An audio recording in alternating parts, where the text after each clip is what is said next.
자, 여러분 두 번째 시간입니다. 첫 번째 시간에 세 문제를 풀어봤는데 좀 괜찮았습니까? 예, 뭐 이 정도 풀자고요.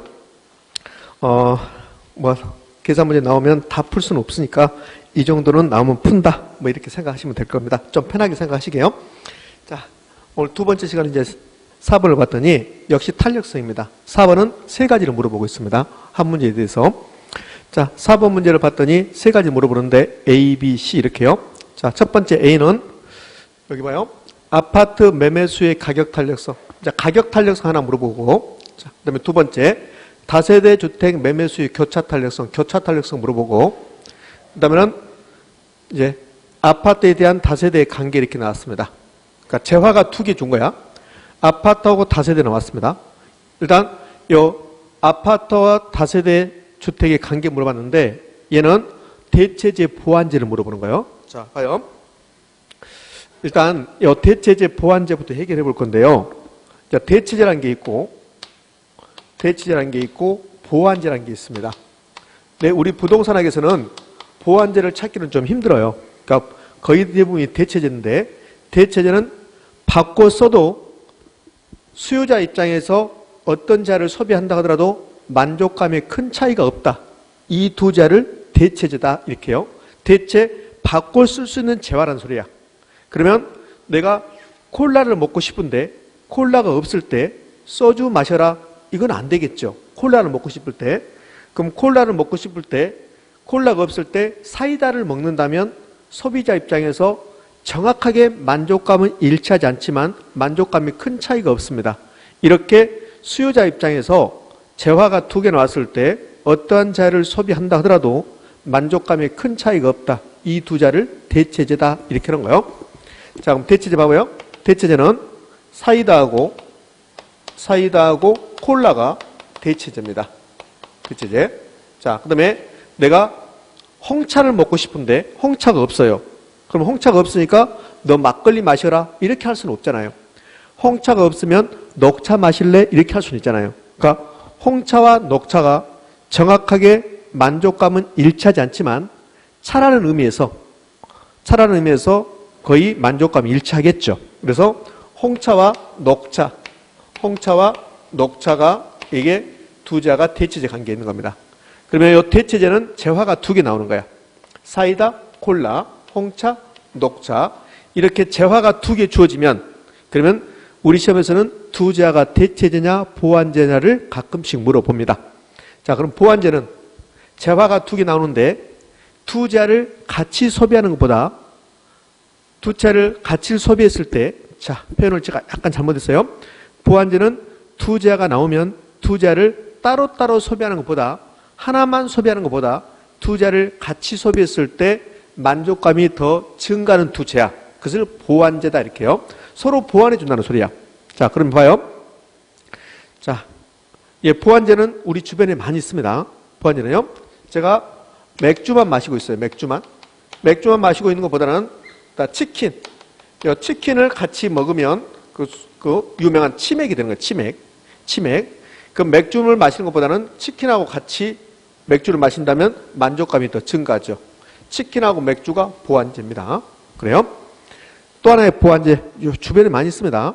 제가 삼겹살만 먹어요. 삼겹살만 먹는 것보다는 소주를 한 잔씩 하면서 삼겹살을 먹으면 만족감이 더 증가하겠죠. 그러니까 삼겹살과 소주가 또 보완제가 되는 겁니다. 이렇게. 그래서 보완제는 재화가 두 개 나오면 따로따로 소비하는 것보다 같이 소비했을 때 만족감이 더 증가하는 두 자를 보완제 관계에 있다. 이렇게 해요. 삼겹살만 먹는 것보다는 소주와 같이 먹으면 삼겹살을 먹으면 소주 마시면서 삼겹살을 먹으면 만족감이 더 좋잖아요. 이렇게 것을 보완제라고 합니다. 자, 그러면 대체재 보완제 공통점은 재화가 두 개 나온다는 거. 자, 사이다, 콜라 재화 두 개, 홍차, 녹차 재화 두 개, 맥주, 치킨 재화 두 개, 삼겹살, 소주 이렇게 재화가 두 개 나온 거야. 그러니까 재화가 두 개 나오면 대체재냐 보완제냐를 물어봐요. 그럼 여기 문제 봐봐요. 아파트하고 다세대 주택이 나왔거든. 아파트하고 다세대 주택, 재화가 두 개 나왔죠. 그러니까 재화가 두 개 나오면 두 재화가 보완제 관계에 있습니까? 대체재 관계에 있습니까? 이걸 전형적으로 물어본다고요. 그런데 우리 부동산학에서는 보완제는 찾기가 좀 힘들어요. 그래서 주로 대체제가 시험에 나오고 답은 대부분이 대체제가 되는 거예요. 대체제가. 자, 그럼 이제 이 대체제를 파악할 때 어떻게 파악하냐면, 자, 여러분들 재화가 두 개 나온 거 일단. 자, 아파트가 이렇게 나와요. 아파트가 나오고 다세대 주택이 이렇게 나옵니다. 그러면 아파트하고 다세대 주택 나왔으니까 재화가 두 개 나온 거죠. 두 개. 그러면 아파트하고 다세대 주택은 같이 소비하는 겁니까? 아니면 둘 중에 하나를 선택하는 겁니까? 선택하는 거지. 아파트를 소비하든 다세대 주택을 소비하든 만족감이 큰 차이가 없죠. 이런 두 자를 대체제라 하는데, 근데 이제 이렇게 출제한다고요? 재화가 두 개를 주면서 아파트 가격이 올라간다. 그러면 다세대 주택의 수요량이 어떻게 되는가? 수요량이 증가하는가? 수요량이 감소하는가를 가지고 대체제냐 보완제를 따지는 거야. 자, 그러면 아파트 가격이 올라갔어요. 다세대 주택의 수요량이 증가했습니다. 그럼 아파트 가격이 올라가니까 아파트 수요량이 감소하고, 아파트 가격이 올라가면 아파트 수요량은 감소하겠죠? 아파트 수요량은 감소한다. 대신에 아파트 사지 않고 다세대 주택을 사는 거야, 이렇게. 그러니까 재화가 일단 두 개 나오면 대체제 보완제를 물어보는 거고, 한 재의 가격이 올라갈 때 다른 재의 수요량이 증가하고 있다. 그러면 두 재는 대체제입니다. 아파트 가격이 올라가서 아파트 포기하고 다세대로 대체했잖아요. 대체. 이렇게 한 재의 가격이 올라갈 때 다른 재의 수요량이 증가하고 있다. 그럼 두 재는 대체제가 되는 거예요. 대체제. 자, 그러면 자, 이 문제를 이제 풀어볼 건데요. A, B, C에서 C부터 해볼게요. 아파트에 대한 다세대 주택의 관계. 재화가 두 개 나왔습니다. 아파트하고 다세대 주택. 재화가 두 개 나오면 대체제냐 보완제냐를 물어보는 건데, 대부분이 답은 대체제야. 우리 부동산학은 대부분이 답이 대체제가 주는 거예요. 자, 그럼 보자고요. 아파트하고 다세대 주택 나왔습니다. 그럼 아파트 가격이 어떻게 되고 다세대 주택의 수요량이 어떻게 되는가를 한번 보자고요. 자, 아파트 매매 가격이 16%가 상승했어요. 그럼 아파트 가격, 아파트 가격. 자, C부터 할 거니까요. 자, 여기 자, A 있고 그다음에 B를 하고 자, C도 해볼 건데, 자, C는 이쪽에 할게요. C를 해볼 건데, 자, 봤더니 아파트 가격이 상승했습니다. 이렇게. 뭐 16%는 중요성이 없어요. 여기 대체제냐 보완제냐 따질 때는 아파트 가격이 올라가면 수요량이, 다세대 주택 수요량이 증가하면 대체제니까 숫자는 필요 없는 거죠. 자, 여기 아파트 가격이 올라갔습니다. 그때 다세대 주택 봐요. 다세대 주택 수요량이 어떻게 된가를 한번 봐봐요. 다세대 주택 수요량이. 다세대 주택 수요량이 증가하고 있어요. 일단 재화가 두 개 나왔습니다. 아파트하고 다세대 주택. 그런데 아파트 가격이 올라갈 때 다세대 주택 수요량이 증가하고 있대요. 그러면 아파트에서 다세대로 이렇게 대체했다는 소리잖아요. 그래서 두 자는 대체제다. 이렇게 하는 거예요. 대체제. 자, 정리. 재화가 두 개 나오면 상가 오피스텔, 상가 아파트 뭐 이런 식으로 재화가 두 개 나오면 그러면 두 재는 대체제냐 보완제냐를 따지는 것이다. 그게 첫 번째. 그럼 어떻게 따질 것이냐? 기본적으로 우리 부동산학은 대체제가 답이 많이 된다. 한 재의 가격이 올라갈 때 다른 재의 수량이 증가하고 있다면 두 재는 대체제 관계에 있다. 이렇게요. 자, 그러면 이제 요 C는 해결됐고, 이제 A를 가봐요. A를 뭘 물어보냐면, A는 아파트 매매 수요 가격 탄력성. 요 매매는 의미가 없고, 자, 여기 A는 아파트 수요 가격 탄력성을 물어보는 겁니다. 아파트 수요의 가격 탄력성? 그러면 아파트 수요의 가격 탄력성 나왔으니까 공식 이용해야 되잖아요. 공식. 그럼 공식만 이용을 하면 바로 답을 구할 수가 있겠죠. 자, 그럼 공식. 탄력성 계산 문제는 공식 암기하는가 그거 물어보는 거예요. 아파트 수요의 가격 탄력성이니까 이 아파트 수요량이 분자로 올라가는 거죠. 아파트 수요량 변화율이 되는 거고, 자, 분모는 아파트 가격 변화율이 되는 거죠. 자, 그러면 이제 갖다 우리가 이렇게 만들었으니까 이제 문제에서 주어진 숫자를 갖다 붙여주면 돼요. 아파트 가격이 16% 올라갔대요. 16%가 이렇게 올라갔습니다. 자, 그때 아파트 매매 수요량은 4%가 감소했대요. 그러면 아파트 매매 수요량은 4% 이렇게. 그럼 자, 정확하게는 아파트 가격이 16% 올라갔잖아요. 올라갔으니까 플러스 16%야. 아파트 매매 수요량은 4% 감소니까 마이너스 4%라고. 자, 이걸 다시 쓰면 이렇게 쓸 수 있잖아요. 자, 정확한 공식을 한번 써볼게요. 아파트 수요의 가격 탄력성은 수요량 변화율을 가격 변화율로 이렇게 나누는 거잖아요. 이렇게. 자, 그러면 아파트 가격 변화율은 아파트가 16% 올라갔어요. 플러스 16%입니다. 아파트 수요량은 4% 감소해서 마이너스 4%입니다. 자, 그러면 마이너스하고 플러스 이렇게 나누면 마이너스 값이 나오는데 수요의 가격 탄력성은 절대값을 씌워요. 절대값. 그러니까 절대값을 씌우니까 무조건 플러스 값이 나오는 거야. 그래서요, 뭐 중요사항은 아니지만 수요의 가격 탄력성 계산할 때는 여기 마이너스, 플러스 이런 거 안 붙이는 거고 숫자만 갖다 붙여주면 되는 거야. 그러면 4를 16으로 나눈 거죠. 그래서 16을 가지고 4를 16으로 나눈 거죠. 얘를 약분하면 4분의 1이 되는 거죠.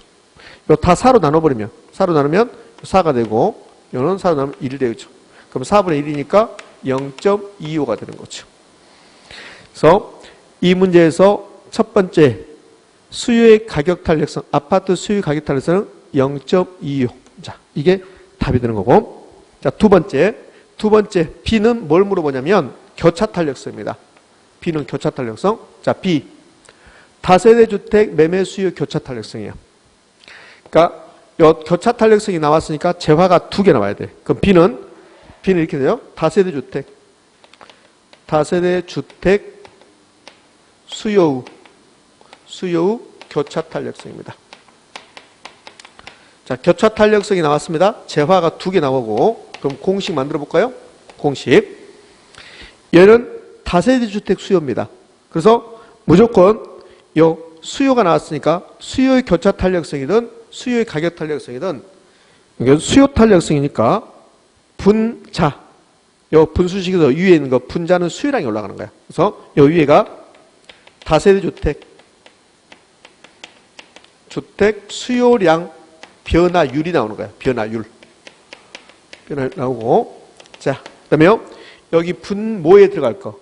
분모에 들어갈 것은 교차 탄력성이 나왔으니까 재화가 두 개 나와야 되고, 다세대 주택 수요량이 나왔으니까 여기 분모에 다세대 주택 가격이 아니죠.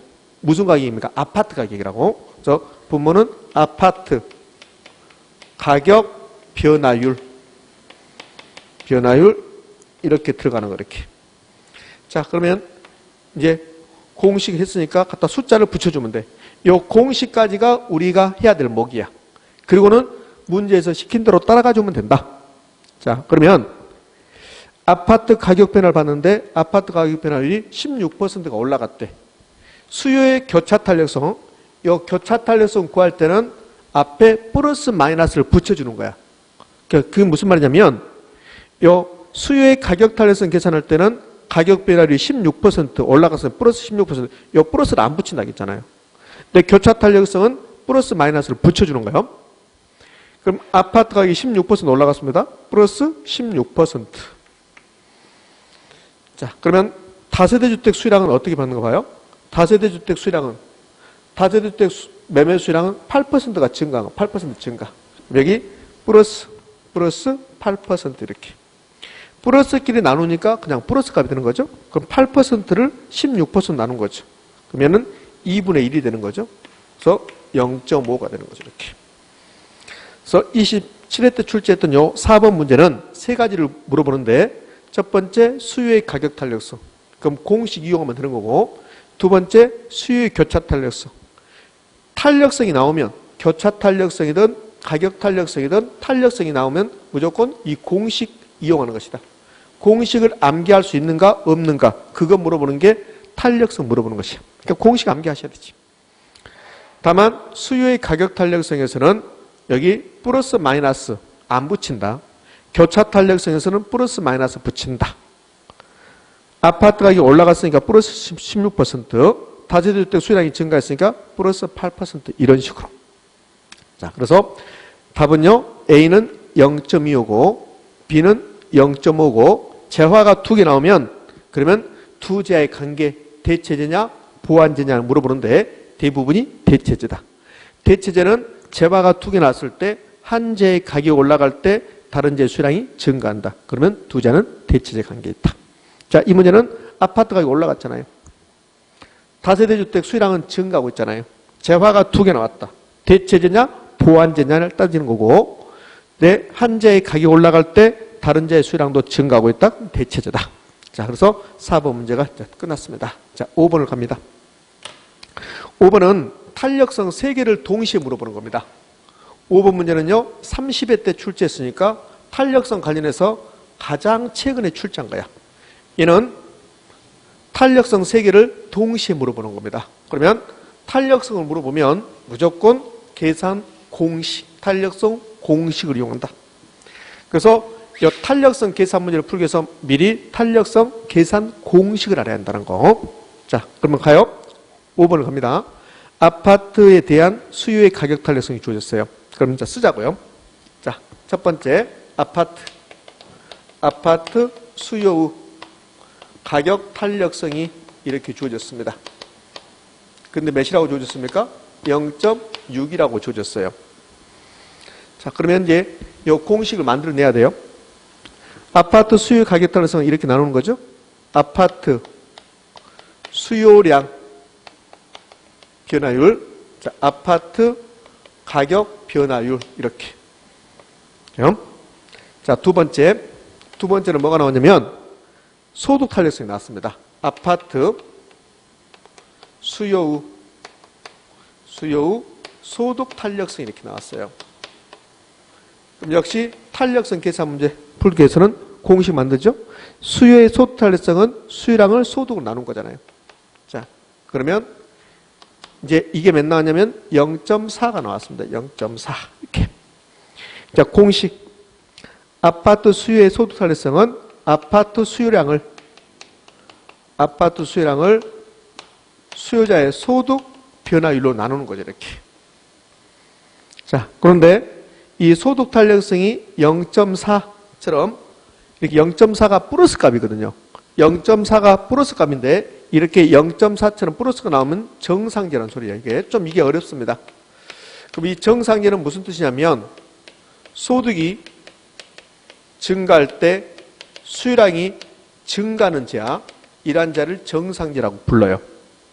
그러니까 지금 아파트가 정상제라는 소리예요. 이게. 자, 여기까지는 자 우리목이 되는 거예요. 자, 세 번째 뭘 물어보냐면 세 번째는 뭘 줬냐면 오피스텔 가격에 대한 아파트 수요량의 교차 탄력성입니다. 자, 그러면 3번은요. 오피스텔 가격, 3번 쓰면 이렇게 돼요. 오피스텔 가격에 대한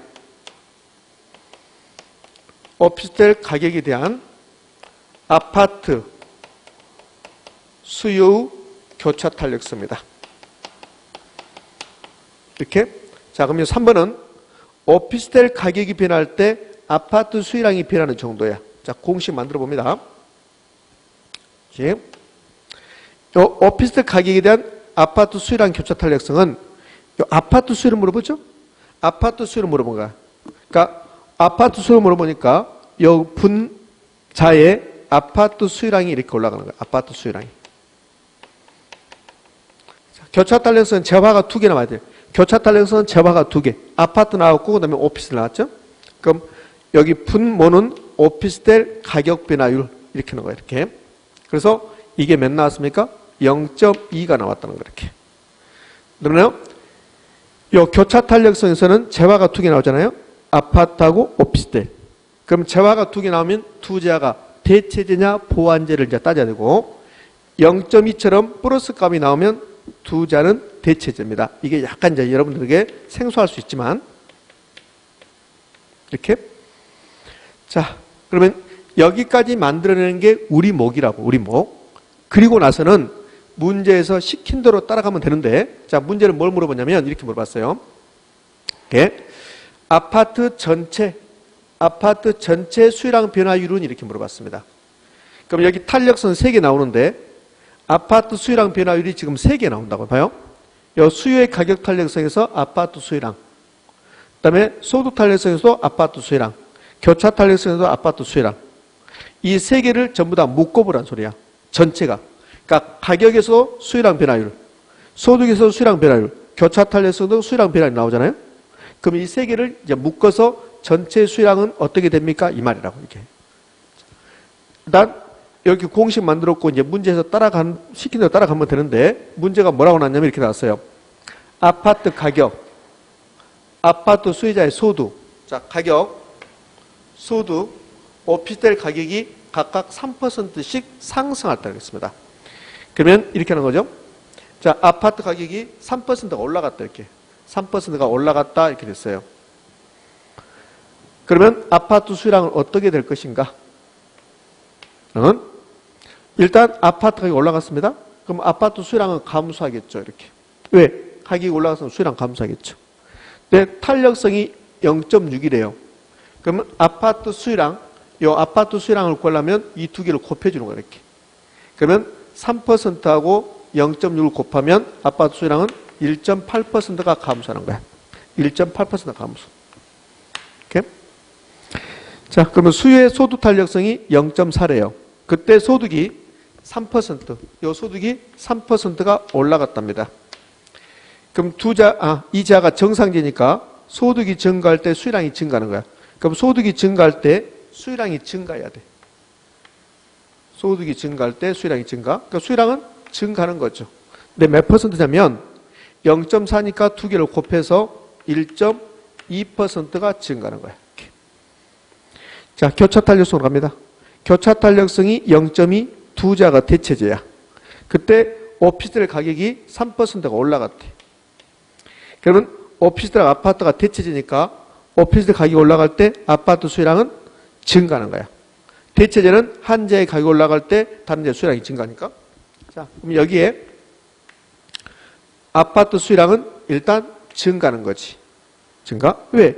오피스텔 가격이 올라갔잖아요. 그럼 아파트 수요량은 증가해야 돼. 두 자가 대체제니까. 근데 몇 퍼센트? 0.6%. 왜 0.6%? 3%하고 0.1을 곱하면 0.6%. 자, 그러면 5번 문제는 결론은 탄력성 3개를 주면서 공식을 알고 있는가 물어보는 거예요. 그럼 이제 전체 물어본 게 이 3개 전체 포함해서 물어본 게 아파트 전체 수요량 변화율은 그랬습니다. 그러면 이 가격 때문에 수요의 가격 탄력성에서 아파트 수요량은 1.8%가 감소, 소득 탄력성에서 1.2%가 증가, 교차 탄력성에서 0.6%가 증가. 그럼 이 3개를 묶어. 이 3개를 다 묶어봅니다.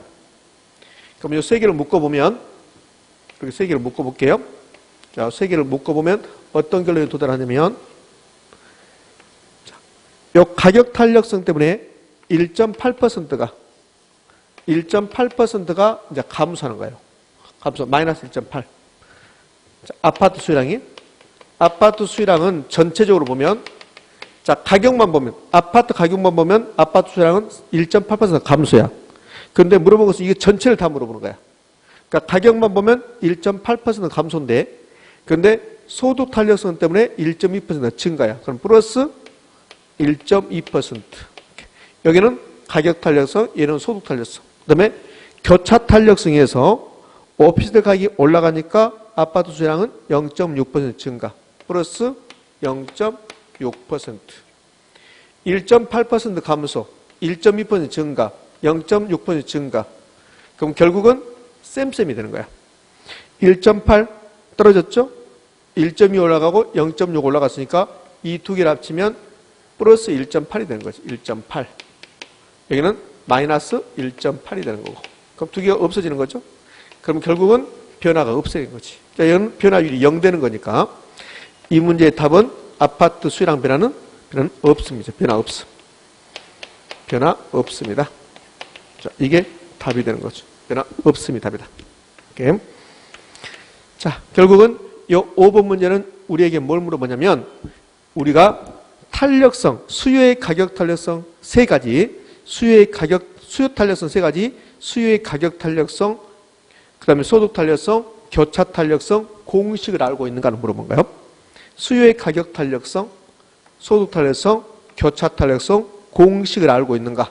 그게 물어보는 게 이 5번 문제. 5번 문제가 탄력성 관련해서 가장 최근에 출제하고 있는 문제.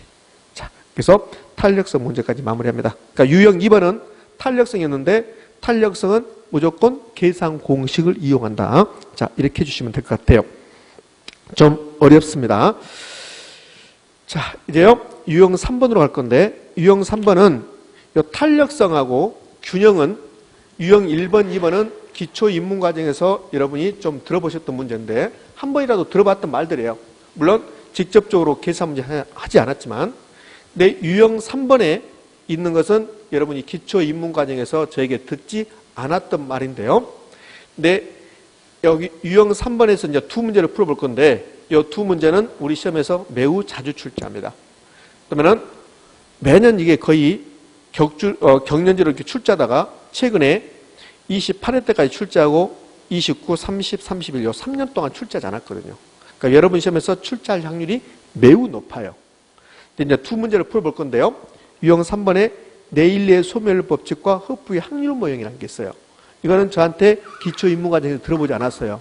그러니까 좀 생소할 건데 자, 그러면 요 네일리의 소멸 법칙과 허프의 확률 모형이 나오면 둘 중에 하나가 시험에 나온다고 이게. 자, 이 두 개에서 아마 시험은 거의 9번인가 나왔습니다. 9번인가 8번 나왔으니까. 그러니까 이게 그러면 우리 시험 1회 때부터 나왔냐? 그렇잖아요. 17회 때부터 나왔습니다. 17회 때부터 해서 그러니까 작년까지가 약 15년이죠. 그 15년 동안 이것 관련해서 문제가 9번인가 나왔으니까 매우 빈번하게 출제한다고 보시면 돼요.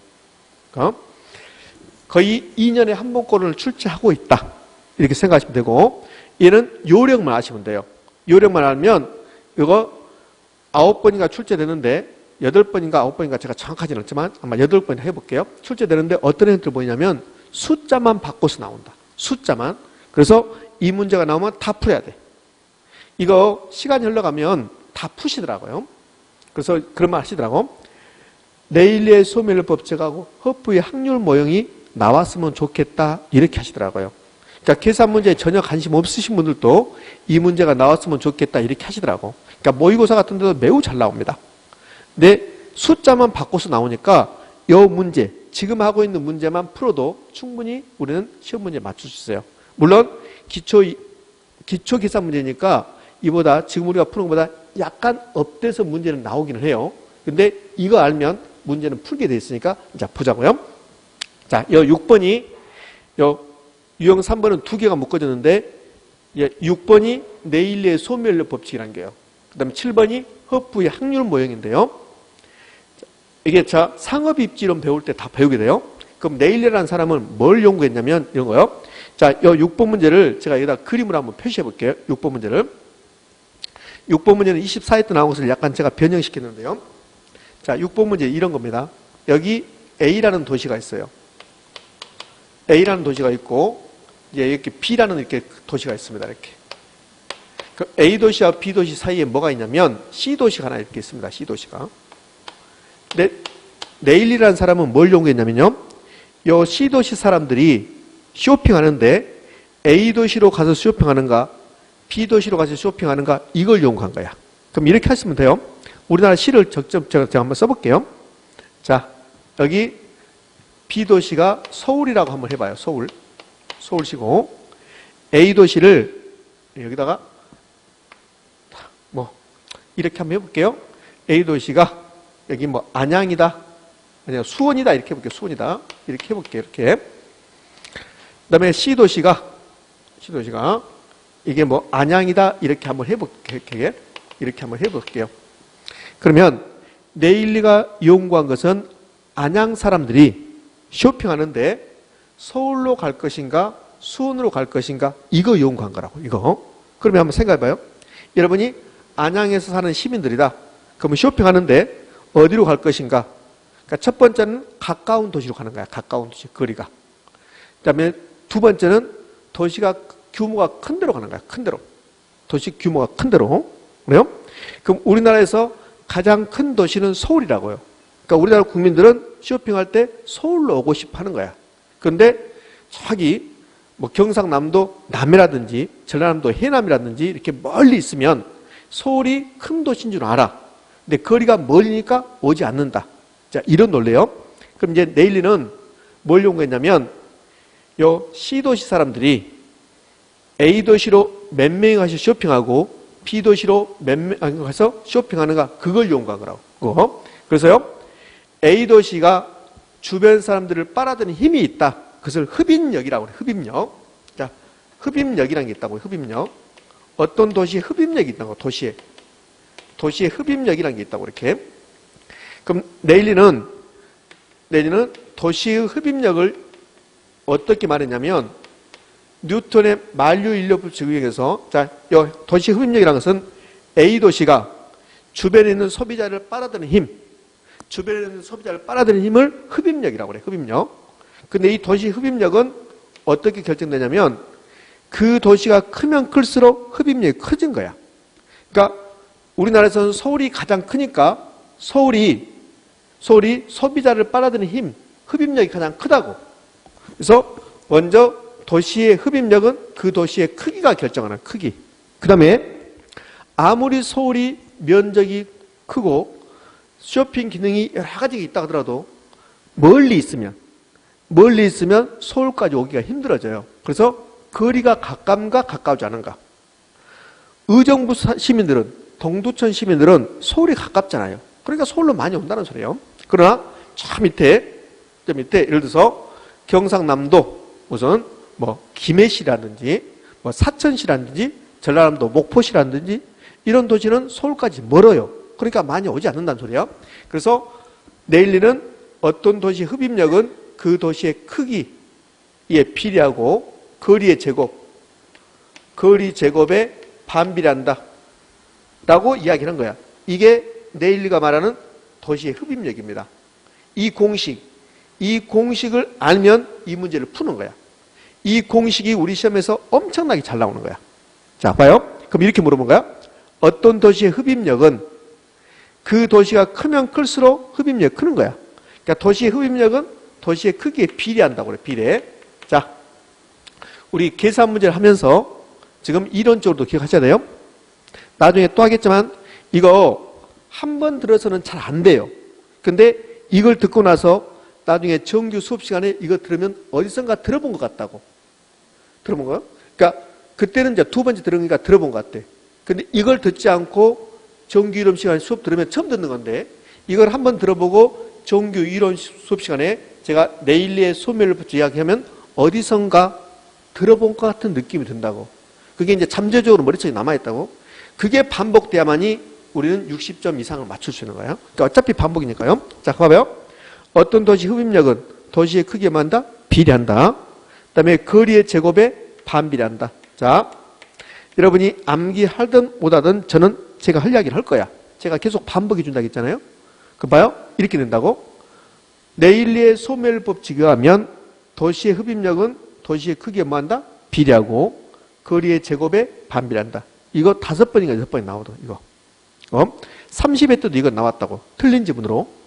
봐요. 도시의 흡입력은 도시의 크기에 비례하고 거리의 제곱에 반비례한다. 근데 이제 시험은 반대로 된다고. 도시 흡입력은 크기에 반비례하고 거리의 제곱에 비례한다. 이렇게. 반대로. 그러면 안 되고 도시 흡입력은 크기에 비례하고 거리 제곱에 반비례한다. 이렇게. 자, 생각해 볼까요? 서울이라는 도시의 흡입력은 서울 도시가 크면 클수록 흡입력이 커지는 거죠. 그러니까 어떤 도시 흡입력은 도시의 크기에 비례한다. 그 다음에 멀리 떨어져 있으면, 소비자가 멀리 떨어져 있으면 빨아들이는 힘이 약해지는 거죠. 그래서 거리의 제곱에 반비례한다. 자, 여기서부터 출발하는 거예요. 자, 그럼 이렇게 해놓고 네일리는 뭘 물어보냐면 이거 물어봐요. C도시 사람들이 A도시에 몇 %가 쇼핑합니까? 몇 명이 쇼핑합니까? 이런 거라고. 자, 그래서 이 문제를 풀기 위해서 여기 이제 숫자가 주어지는 거야. 무슨 숫자가 주어지냐면 도시의 크기가 주어지고 거리가 주어지는 거야. 그럼 이제 이 도시의 크기는 대부분이 사람 수, 인구수로 말하는 거야.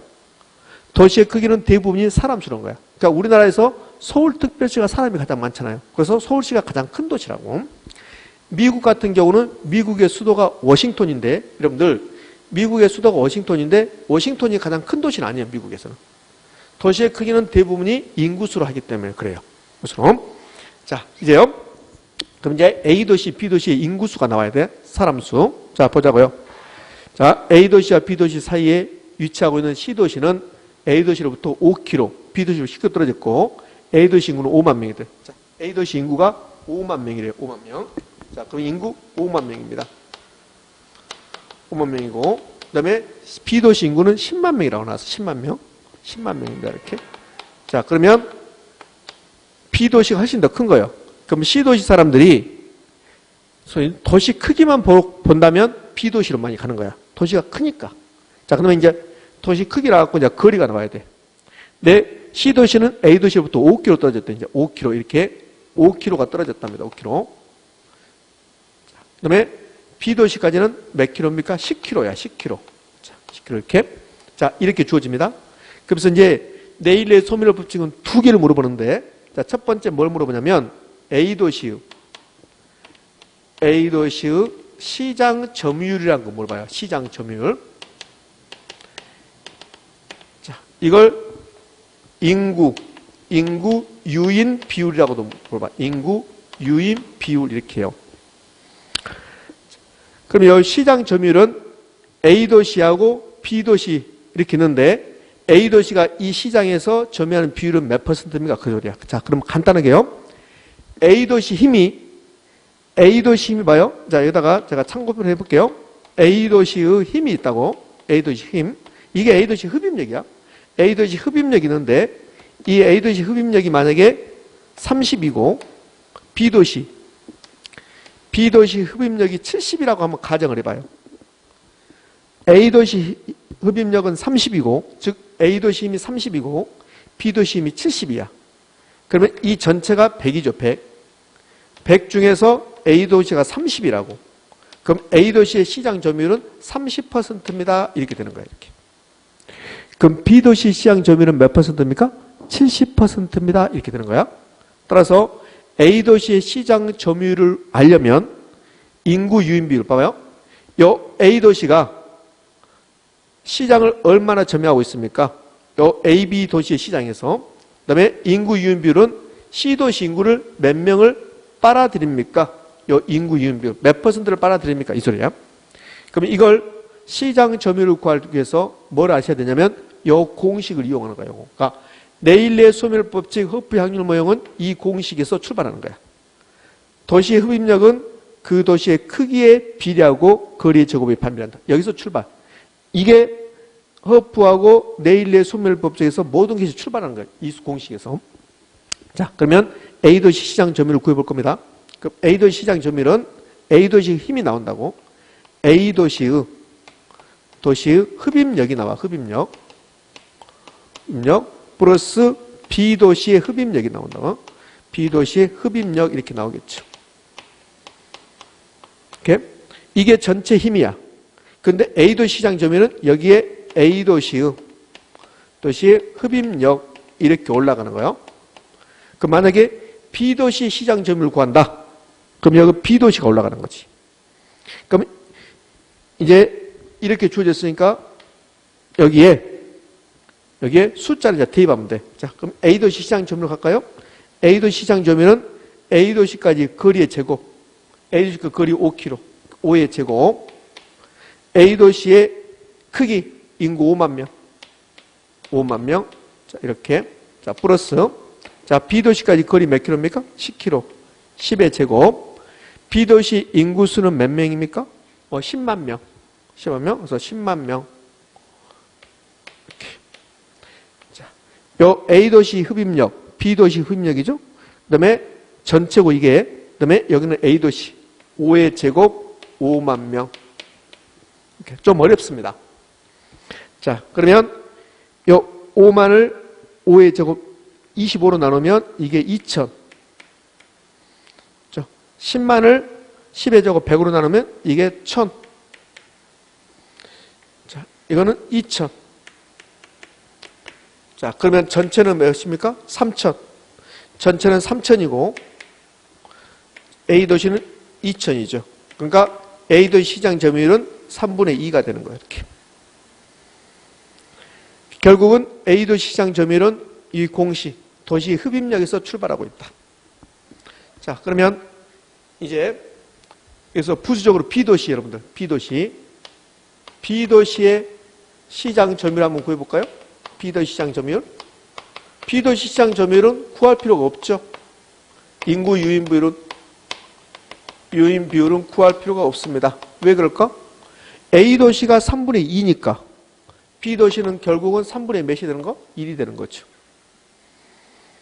자, 그럼 이제 이 문제는 뭘 물어보냐면, 봐요. C도시 인구가 3만 명이래. 요 C도시 인구가 3만 명이래. 3만 명. 요 3만 명인데, 근데 이 3만 명이 C도시에서 A도시와 B도시로 구매 활동에 유인되는 인구 규모. 그 말은 C도시 인구 3만 명이 A도시에 몇 명이 가고 쇼핑하러 가고 B도시에 몇 명이 쇼핑하러 갑니까? 그 말이야. 이게? 자, 그러면 이 문제에서 이제 최종적으로 답은요, 뭘 물어보냐면, 자, 이거 물어보잖아요.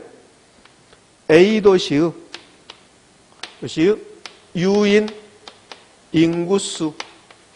A도시가 C도시 사람들 3만 명을 중에서 몇 명을 끌어들입니까? 그 말이야.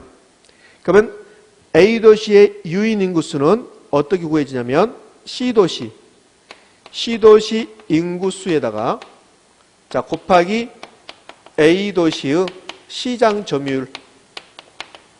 A도시 시장 점유율이야. 지금 A도시 시장 점유율이 3분의 2야. 그러면 C도시 인구 3만 명 중에서 3분의 2가 A도시 간다는 소리야. 나머지 3분의 1은 B도시 간다는 소리야. 이렇게. 자, 그런데 문제는요, 여기 단서. 요 네일레 소멸법칙에서는 단서, 이 단서가 여러분의 중요성이 있어요. 단서를 놓쳐버리면 문제를 틀려버려요. 자, 봐요. 단서 봐봐요. 단, C도시 인구 70%만 A도시와 B도시에 구매함 이렇게 나왔습니다. 그러니까 요 3만 명 전부가 A도시, B도시 가는 게 아니라 3만 명 중에서 70%만 A도시 아니면 B도시 가는 거야. 그러면 요 A도시 유인 인구수는 C도시 인구수에다가 여기다가 뭘 곱해줘야 하냐면 단서가 있어요. 단서. 저 단서 70%. 요 0.7을 이렇게 곱해주는 거야. 요 단서를. 이렇게. 거기에 A도시 시장 점유율. 그러니까 C도시 인구는 3만 명인데 그 중에서 70%, 즉 2만 1000명만 A도시 아니면 B도시 간다는 소리야. 자, 그러면 이제 최종적으로요. A도시의 유인 인구수는 C도시 인구는 얼마인데? 3만 명인데 이 3만 명 중에서 70% 0.7, 즉 2만 1000명이 A도시 아니면 B도시 이용하고 2만 1000명 중에서 A도시 시장 점유율은 3분의 2라는 소리야. 3분의 2 이렇게. 그럼 여기까지가 2만 1000명이고 그 중에서 3분의 2니까 14,000명이 이 A도시를 이용한다. 자, 이거 물어보는 거예요. 이거. 좀 어려워요. 자, 다시 가봅니다. 네일리의 소멸법칙은 네일이라는 사람은 도시가 2개가 있으면 그 도시 사이에 있는 조그만 도시의 시민들이 어느 도시에 쇼핑 가는가를 연구해봤다. 근데 도시마다 주변 사람들을 빨아들이는 힘이 있다. 그걸 우리는 흡입력이라고 부른다. 흡입력. 이 흡입력은, 도시 흡입력은 도시의 크기에 비례하고 거리의 제곱에 반비례한다. 이 공식에서 네일레 소멸법칙과 허프의 확률 모형이 모든 게 파생돼 나온다. 자, 그러면 네일레 소멸법칙은 2가지를 물어볼 수 있는데, 자, 첫 번째, 어떤 도시의 시장 점유율, 인구, 유인 비율을 물어본다. 그럼요, A도시 시장 점유율은 A도시 힘과 B도시 힘이 전체고 그 중에서 A도시가 차지하는 비율이다. 자, 그러면 A도시 시장 점유율은 A도시 흡입력, 그 다음에 B도시 흡입력 2개 더한 게 전체 힘. 그 중에서 A도시의 힘. 이 공식이 A도시 시장 점유율이다. 그러면 이걸 B도시로 바꾸면 B도시의 시장 점유율은 A도시 흡입력 플러스 B도시 흡입력 분의 B도시 흡입력이 된다. 이렇게. 자, 이거 물어보고, 그 다음에 이걸 이용해서 A도시의 유인 인구수를 물어본다. 그럼 A도시 유인 인구수는 C도시 인구수에다가 만약에 단서가 있으면 단서 이렇게 0.7% 곱해주고 A도시의 시장 점유율을 곱해준다. 그러면 A도시의 유인 인구수가 계산되는데 이 문제는 14,000명이다. 자, 그 다음에 B도시의 유인 인구수도 있겠죠? 그럼 이제 B도시 유인 인구수는 B도시의 유인 인구수, 유인 인구수, 인구 규모. 이 문제는 인구 규모를 물어봤으니까 이렇게요. 인구수나 인구 규모나 똑같죠. 그럼 B도시의 유인 인구수는 C도시 인구 3만 명인데 여기 이 중에 3만 명 중에서 B도시를 몇 명이 갑니까? 그 소리잖아요. 3만 명 중에서 70% 0.7만 A도시 B도시 유용하고 B도시의 가락률은 3분의 1로 이렇게 줄어들었죠. A도시가 3분의 2니까 B도시는 3분의 1이죠. 그러면 이 문제를 풀면 C도시 인구는 얼마 명? 3만 명인데 3만 명인데 여기에 0.7을 곱해주고 그다음에 3분의 1이 되죠. 그러면 얘는 얼마일까? 7,000명이 되는 거죠. 7,000명. 이렇게. 자, 마지막으로요. 네일리의 소멸법칙의 계산 문제가 나오면 그러면 도시의 흡입력은 그 도시의 크기에 비례하고 거리의 제곱에 반비례한다. 여기서 출발한다는 거. 자, 어떤 도시의 흡입력은 따라 해보세요. 어떤 도시의 흡입력은 그래요. 어떤 도시의 흡입력은 따라 했습니다. 도시의 크기에 비례하고 거리의 제곱에 반비례한다. 거리의 제곱에 반비례한다. 도시의 흡입력은 도시의 크기에 비례하고 거리의 제곱에 반비례한다. 이 공식에서 모든 게 출발한다. 그럼 네일리는 두 가지를 물어보는데 A도시, B도시가 있으면 A도시의 시장 점유율을 물어본다. 그럼 B도시 시장 점유율도 있겠죠. 그런 A도시 흡입력 플러스 B도시 흡입력이 전체 힘이고 그 중에서 A도시가 차지하는 비율 이렇게. 자, 이걸 통해서 A도시, B도시 시장 점유율을 구해주고 그걸 바탕으로 A도시의 유인인구수, B도시의 유인인구수를 물어본다. 그러면 A도시 유인인구수는 A도시가 C도시 사람을 얼마나 빨아들이는가. 만약에요, 극단적으로 A도시의 시장 점유율이 100%다. 그러면 A도시 시장 점유율이 100%면 C도시 인구 전부가 A도시 가는 거잖아요. A도시. 그게 유인 인구수라고. 그러면 C도시 인구수에다가 만약에 이 문제에 단서가 없다기만 단서 70%가 없으면 그러면 C도시 인구 3만 명 중에서 3분의 2 A도시 시장 점유율이 3분의 2니까 3분의 2니까 2만 명이 A도시 간다는 소리야. 이렇게 되는 거지. 여기 사람수, 요 사람수 구하면 반드시 단서, 요 단서가 있는가를 본다. 사람수. 몇 명이 갑니까? 그거 물어보면 단서 조항을 본다는 거. 자, 이게 네일리의 소멸법칙입니다. 제가 허프의 확률 모형까지 이번 시간에 하려고 했는데 그런데 처음 배운 거라 좀 어려워서 제가 좀 자세히 설명했습니다. 자, 고생하셨어요.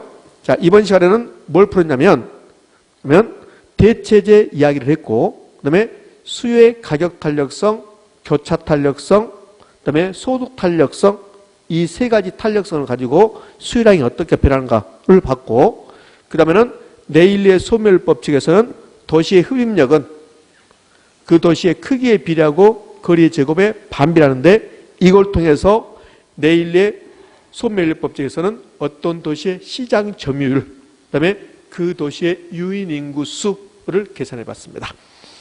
자, 재화가 두 개 나오면 여러분 재화가 두 개 나오면 두 재화의 관계 대체제냐 보완제를 물어보는데 우리 시험은 거의 다 대체제가 답이 되고 있다. 물론 보완제가 답이 된 적도 있습니다. 재화가 두 개 나오면 대체제 보완제 따지는데 한 재의 가격이 올라갈 때 다른 재의 수요가 증가하고 있다. 그러면 대체제입니다. 그럼 봐봐요. 한 재의 가격이 올라갈 때 다른 재의 수요가 증가하고 있다. 대체제. 그럼 반대로 한 재가 올라갈 때 다른 재의 수요는 감소하고 있다. 그럼 뭐 대체제가 아니라 뭔지까? 보완제. 이렇게. 자, 이번 시간에는 여기서 마무리하고 이제요. 우리 6문제를 풀어봤는데 여기 봐요. 그럼 7번이 이게 허프의 확률 모형이야. 7번이. 이 7번 문제는 6번 문제에 풀었던 것하고 똑같은 형태를 보일 거니까요. 자, 그러면 이번 시간은 여기서 마무리하고 이제 이 다음 시간부터 지금부터 해서 정확히 10분 후에 이 7번 문제를 가지고 다시 여러분하고 공부해 보도록 할게요. 자, 이번 시간은 여기서 마무리합니다. 자, 좀 쉬었다가 정확히 10분 후에 다시 시작할게요. 여러분 수고하셨습니다.